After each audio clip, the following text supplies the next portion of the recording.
আসসালামু আলাইকুম রহমতুল্লাহি ওয়া বারাকাতুহু। দর্শক, পঞ্চম রমাদান চলছে। আল্লাহ পাকের অশেষ রহমতের মাস আমরা পেয়েছি আল্লাহ পাকের দয়ার মাস, পেয়েছি আল্লাহ সুবহানাহু ওয়া তাআলার করুণার মাস, ক্ষমার মাস, যে মাসে প্রত্যেকটি সেকেন্ডে আল্লাহ সুবহানাহু ওয়া তাআলা বান্দাকে ক্ষমা করেন, অসংখ্য কবরবাসীদেরকে মাফ করে দেন।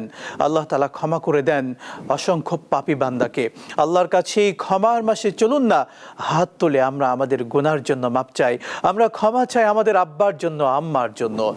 আলহামদুলিল্লাহি রাব্বিল আলামিন, والصلاة والسلام على سيد الأنبياء والمرسلين وعلى آله وأصحابه أجمعين। আয় আল্লাহ, তোমার এই রহমতের মাসে, তোমার বরকতের মাসে, তোমার ক্ষমার মাসে রব্বুল আলামিন ইফতারের পূর্ব মুহূর্তে সারাদিনের ক্লান্ত শ্রান্ত শরীর নিয়ে তোমার কাছে হাত তুললাম। আয় আল্লাহ, তুমি আমাদের সকলকে মাফ করে দাও। আয় আল্লাহ, তোমার আসমানের নিচে জমিনের উপরে সবচেয়ে বেশি গুনাহ আমরা করেছি।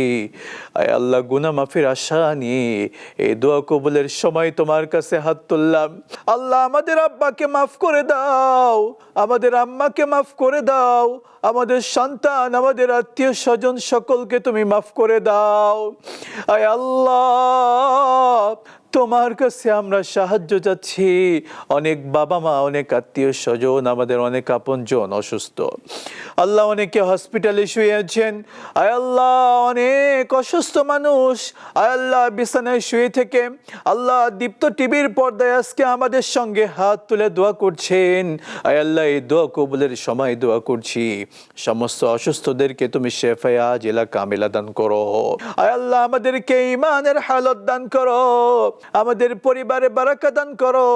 আয় আল্লাহ, আমাদের সমস্ত জায়গায় তুমি বারাকা দান করো। আল্লাহ, আমাদেরকে এই রমাদান মাসের সমস্ত আমলগুলো করার তৌফিক দান করো। সাল্লাল্লাহু তাআলা আলা খায়রি খালকিহি মুহাম্মাদিন ওয়া আলা আলিহি ওয়া আসহাবিহি আজমাইন। আয় আল্লাহ, মৃত্যুর সময় আমাদের জবানে নসিব করে দিও লা ইলাহা ইল্লাল্লাহু মুহাম্মাদুর রাসূলুল্লাহ।